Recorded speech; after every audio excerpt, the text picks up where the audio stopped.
Hello friends, आज हम exercise 3.3 का क्वेश्चन नंबर 3 पर बनाने जा रहे हैं। Can a quadrilateral A B C D be a parallelogram if यदि con D plus cone B equal to 180 degree होगा तो। ठीक है, तो देखते हैं कि हमको क्वाड्रिलेटरल लेते हैं ए बी सी डी का ग्राफ पेपर में लेते हैं। ठीक है, ग्राफ पेपर में क्या लेते हैं, ए बी सी डी के क्वाड्रिलेटरल लेते हैं।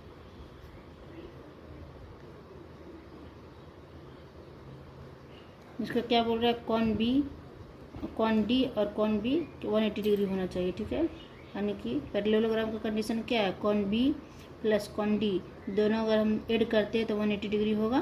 तो क्या होगा, और दोनों बराबर होना चाहिए तो क्या होगा, एक पैरेललोग्राम हो जाएगा। अब देखते हैं ये एंगल कितना हो जाएगा, ये एंगल दोनों अगर इक्वल होगा एंगल तो क्या होगा, एक पैरेललोग्राम होगा और अपोजिट एंगल इक्वल होना चाहिए। तो यहाँ 90 डिग्री ले लेते हैं, इस जगह पे 90 डिग्री ले लेते हैं। दोनों को ऐड करने पर क्या 180 डिग्री तो आ जाएगा, कितना 180 डिग्री तो आ जाएगा। ठीक है, 90 डिग्री। ठीक, ए बी सी डी।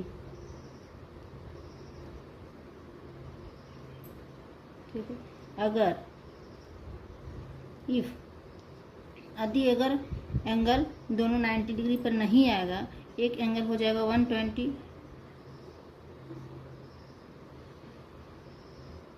एक एंगल 120 डिग्री हो जाएगा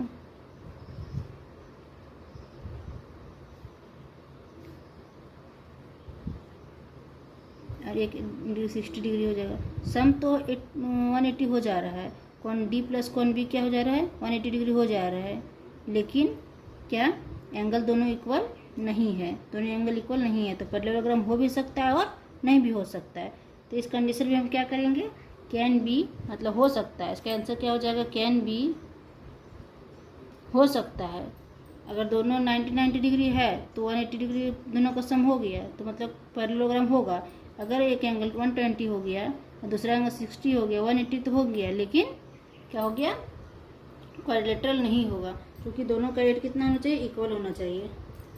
कैन बी हो सकता है, बट नीड नॉट बी जरूरी नहीं है। ठीक है, इसका आंसर ये हो जाएगा। ठीक है, क्वेश्चन दूसरा देखते हैं। अब क्वेश्चन देखते हैं 2 नंबर का। इसमें क्या दिया हुआ है, A B equal to D C equal to 8 centimetre. ठीक है, और ए डी 4 सेंटीमीटर दिया हुआ एंड बी सी कितना दिया, 4.4 सेंटीमीटर। इसमें पूछ रहा है क्या, ये जो कंडीशन फॉलो करके एक पैरेललोग्राम होगा। तो हम लोग देखते हैं, ग्राफ में ले लेते हैं। ठीक है, कितना ए बी दिया हुआ है, ठीक है, ए बी सी डी। ठीक है, इसमें कितना दिया, ए बी कितना दिया हुआ है, 8 सेंटीमीटर। ठीक है, और फिर डी सी कितना दिया हुआ है, 8 सेंटीमीटर। ठीक, ए डी कितना दिया हुआ, 4 सेंटीमीटर, और बी सी कितना दिया हुआ, 4.4 सेंटीमीटर। ठीक, अब हम देखते हैं एक पैरेललोग्राम में क्या होता है, कंडीशन ये होता है कि क्या ये जो होता है अपोजिट साइड क्या होता है, इक्वल होता है। तो ए बी के इक्वल डी सी तो है। ठीक है, ये तो कंडीशन सही है। अब यहाँ देखते हैं A D equal to C B नहीं है, क्योंकि 4 सेंटीमीटर, ये कितना है, 4 सेंटीमीटर, यानी कि एक पैरेललोग्राम नहीं है। क्यों नहीं है, क्योंकि अपोजिट साइड इक्वल नहीं है। तो हम लोग को क्या करना पड़ेगा, इसका रीजन लिखना पड़ेगा। क्योंकि यहाँ वाट का चिन्ह लगा हुआ है तो रीजन क्या रहेगा, नो। क्यों नहीं है, नो, क्योंकि अपोजिट एंगल अपोजिट साइड क्या है, बराबर नहीं है। तो नो क्यों, क्योंकि because in a parallelogram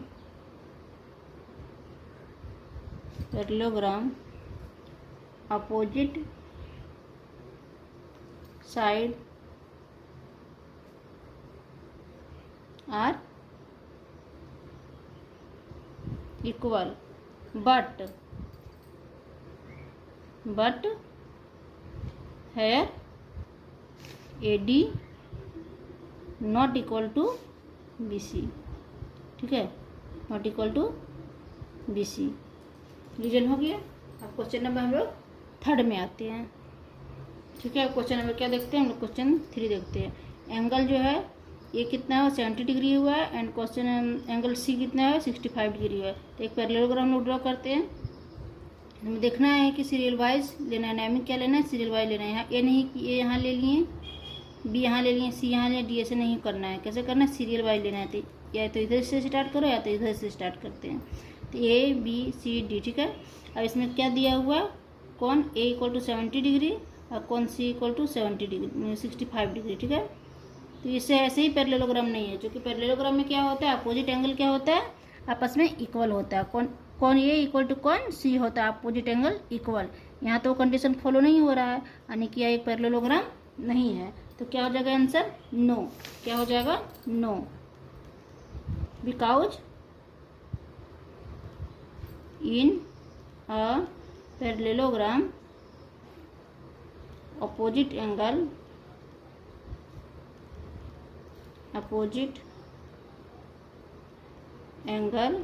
are equal, but कौन ए नॉट इक्वल टू कौन सी, ठीक है। रीजन इसका हो गया। और क्वेश्चन नंबर देखते हैं 4, एक्सरसाइज 3.3 तो क्वेश्चन नंबर 4, ठीक है। Draw a rough figure of a quadrilateral that is not a parallelogram but has exactly two opposite angle of equal major.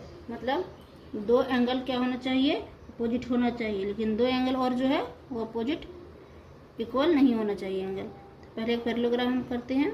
इसमें रफ बता रहा है कि ये वाला एंगल और ये एंगल, अपोजिट एंगल क्या है, आपस में बराबर होगा, लेकिन ये एंगल और ये एंगल क्या इक्वल नहीं होगा। क्वेश्चन में ये बोल रहा है। मतलब तो ऐसा क्या होता है, तो ऐसे में काइट में होता है, ठीक है। किसमें होता है, काइट में। हम लोग ड्रॉ करके देखते हैं ये काइट को। काइट में ऐसी होती है, दो अपोजिट एंगल क्या होता है, दो अपोजिट एंगल आपस में क्या होता है, इक्वल होते हैं, और दो अपोजिट एंगल फिर आपस में इक्वल होता है, ठीक है। यानी कि ये एंगल और ये एंगल क्या होगा, ये साइड और ये साइड क्या होता है, इक्वल होगा। तो ये वाला साइड और ये साइड क्या होगा, इक्वल होगा। 3 डॉट दे देते हैं या 2 डॉट दिए, ठीक है। काइट ही ऐसा एक है जिसमें से दोनों अपोजिट क्या होता है, इक्वल होता है, ठीक है। काइट ये दोनों क्या होता है, थोड़ा छोटा होता है, और ये वाला जो कितना एंगल जो होता है साइड क्या होता है, थोड़ा सा बड़ा होता है, ठीक है। अब देखते हैं ये वाला एंगल और ये एंगल दोनों के आपस में होता है, इक्वल होता है, ठीक है।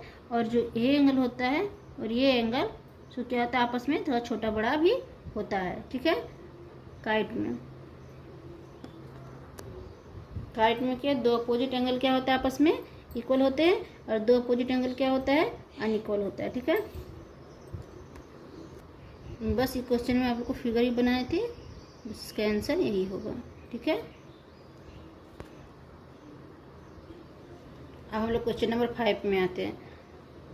The measure of two adjacent angle of a parallelogram are in the ratio 3:2 है। Find the measure of each of the angle of a parallelogram, ठीक है। तो एक पैरेललोग्राम हम लोग ड्रॉ करते हैं।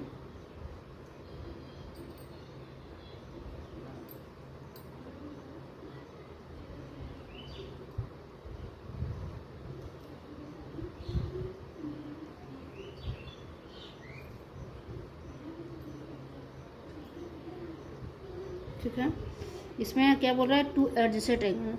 एडजेसेंट एंगल का मतलब क्या हो गया, ये वाला ये एंगल और ये एंगल आमने सामने क्या, बी और सी एडजेसेंट हो गया, सी और डी एडजेसेंट हो गया, डी और ए एडजेसेंट हो गया। तो क्या बोल रहे हैं, टू एडजेसेंट एंगल मतलब कितना दिया हुआ है, 3:2 दिया हुआ है, यानी कि इसका 3 पार्ट और इसका कितना हो गया, 2 पार्ट्स, ठीक है। ठीक है, कितना दिया हुआ ratio, parallelogram in the ratio 3:2, ठीक है। ये 3 गुना है तो इसको 3x लिखते हैं, और 2 गुना है क्या हो गया, 2x हो जाएगा, ठीक है। जब ऐसे रेशियो देते हैं तो एक क्या होता है, x को मल्टीपल होता है, इसको x कुछ भी हो सकता है, ठीक है। अब थोड़ा सा लैंग्वेज में इसको लिखना पड़ेगा। Let the two adjacent angle of a parallelogram be 3x and 2x। ठीक है, 3x और 2x, तो 3x plus 2x equal to कितना हो जाएगा 180 डिग्री। क्यों? एडजेसेंट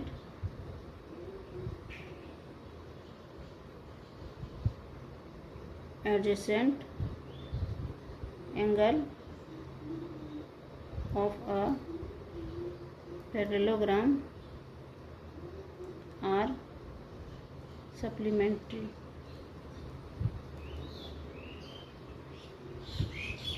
यानी कि ए एंगल और बी एंगल दोनों को ऐड करेंगे कितना होना चाहिए 180 डिग्री।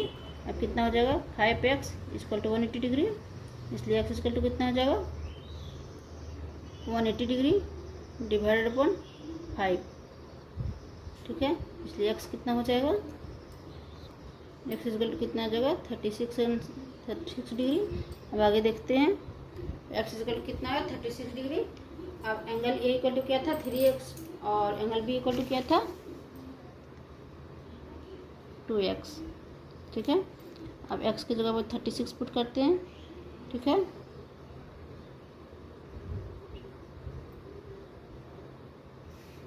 और कितना हो गया 2 इंटू 36 72।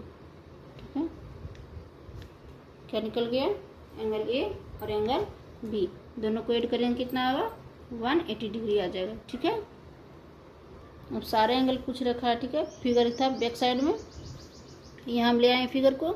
अब देख लेते हैं एंगल बी कितना होगा, एंगल डी के बराबर होगा। Angle B equal to angle D, चूँकि अपोजिट एंगल है पैरेललोग्राम का, लिख देते हैं अपोजिट एंगल।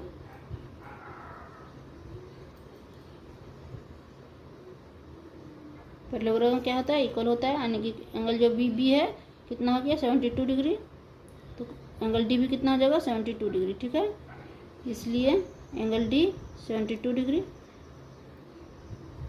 अब देखते हैं एंगल सी कितना होता है, तो एंगल सी इक्वल टू क्या हो जाएगा एंगल ए हो जाएगा। ठीक है, तो एंगल सी एंगल ए कितना है 108 डिग्री एंगल सी हो जाएगा। ठीक है, यानी कि एंगल ए इक्वल टू कितना हो जाएगा, एंगल बी कितना हो जाएगा, एंगल बी हो जाएगा 72 डिग्री, एंगल सी कितना हो जाएगा और एंगल डी कितना इतना हो जाएगा। ठीक है, पैरेललोग्राम का सारे एंगल को फाइंड हो गया। ठीक है, यहाँ क्या था अपोजिट एंगल का निकल हुआ, opposite angle of a parallelogram are equal, reason लिखना जरूरी है।